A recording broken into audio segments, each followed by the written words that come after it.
अच्छा part submit कर दे भाई, ये 10 मिनट मिले।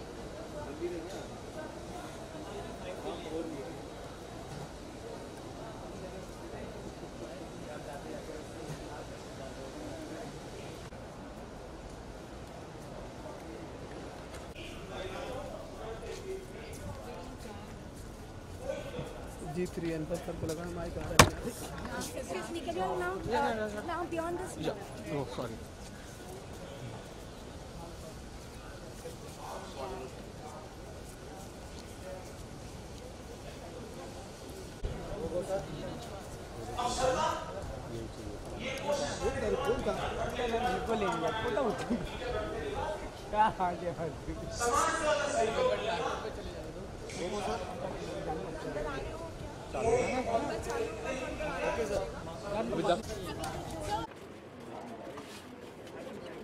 अच्छा उसको माइक का टेंशन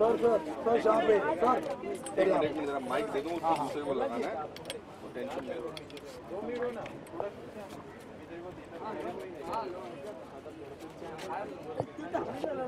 तो स्ट्रेट यो हाँ जी One by one. स्टिल ले लो सर स्ट्रेट सर एक मिनट रुको भाई मानना Please, quickly सफाई जो अभियान है वो कहीं ना कहीं वर्क नहीं कर पाते। अभी हम बात कर रहे थे फॉरेन की, मतलब वहाँ आधे किलोमीटर पे डस्टबिन है, लेकिन आज देखिए मैं एक आशावादी इंसान हूँ। मैं ये नहीं देखता हूँ कि क्या नहीं हो रहा है, मैं ये देखता हूँ कि क्या हो रहा है। और जो क्या नहीं हो रहा है वो होते हैं वो सोचने वाले होते हैं, जो क्या हो रहा है वो करने वाले होते हैं। I am a doer, I am not a thinker. When I want to do something, अगर मैं सिर्फ थिंकर होता तो आज से 35 साल पहले इस शहर में आता नहीं, और आता तो डर के वापस चला जाता।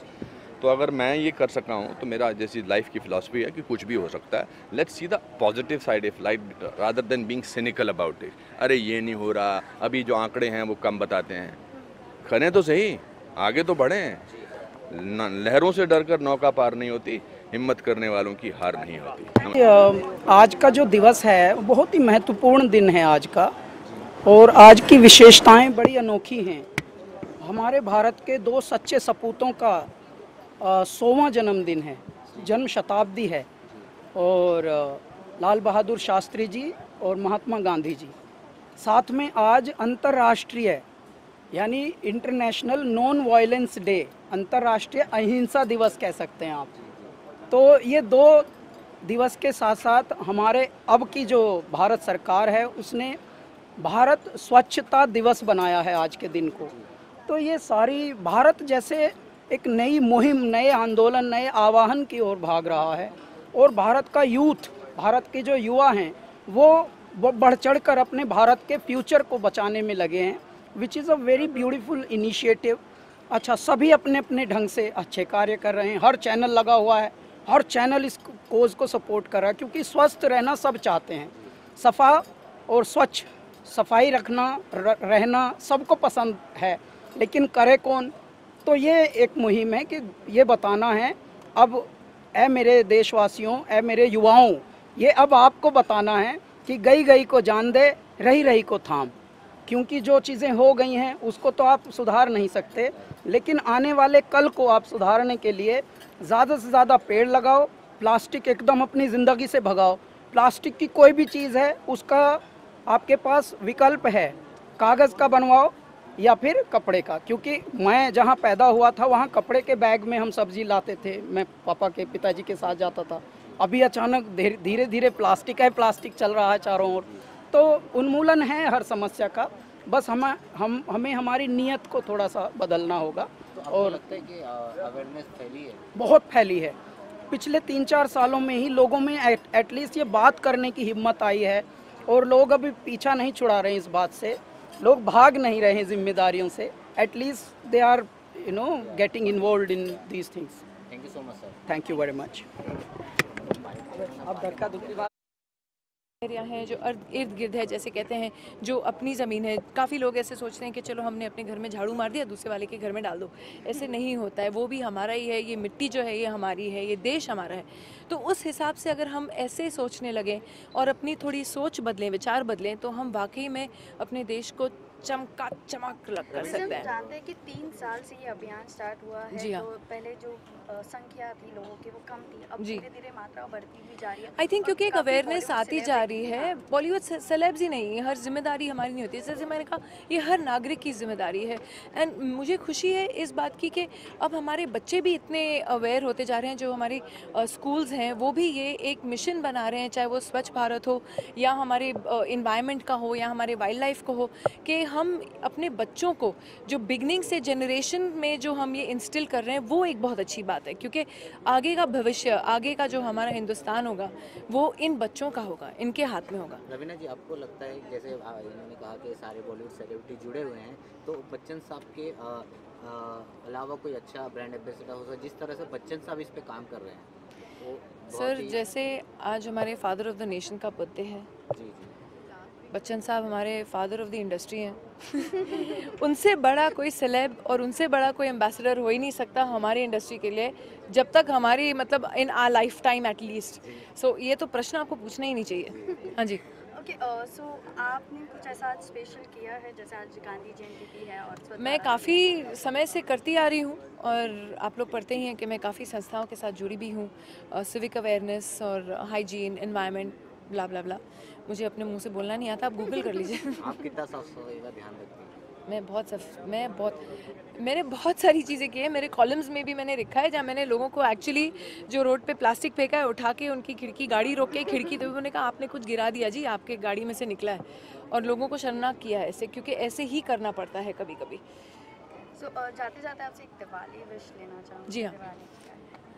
नमस्कार, मेरा नाम है रवीना टंडन और आप लोगों को दिवाली और नए साल की बहुत बहुत शुभकामनाएं। स्वच्छ इंडिया प्रोग्राम में वो ये था कि वेस्ट मैनेजमेंट। अब वेस्ट मैनेजमेंट ऐसी चीज़ है जो हम नागरिक, आम नागरिक भी कर सकते हैं।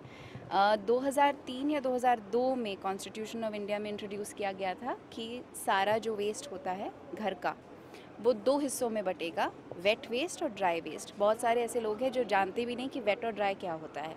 तो वेट वेस्ट अगर सिंपली समझाऊँ तो वो है जो धरती से उगता है, जो भी धरती से आता है वो वापस धरती में मिल सकता है, वो है वेट वेस्ट। तो ऑब्वियसली कागज़ की पन्नियाँ, plastic wrappers, tetra packs, straws, ये सब चीज़ें आप वेट वेस्ट में नहीं डाल सकते। और ड्राई वेस्ट ये सब चीज़ें हैं, बिस्किट के पैकेट, चिप के पैकेट, मिल्क के पैकेट, जो जितनी चीज़ें हम रोज़ाना ज़िंदगी में कंज्यूम करते हैं। मैं एग्ज़ाम्पल के तौर पे बताऊंगी कि हमारे जो वार्ड हैं, एच वेस्ट वार्ड, उसमें महीने में 450 मेट्रिक टन 450 मेट्रिक टन कचरा पैदा होता है। और ये एरिया में सिर्फ 3 लाख नागरिक रहते हैं।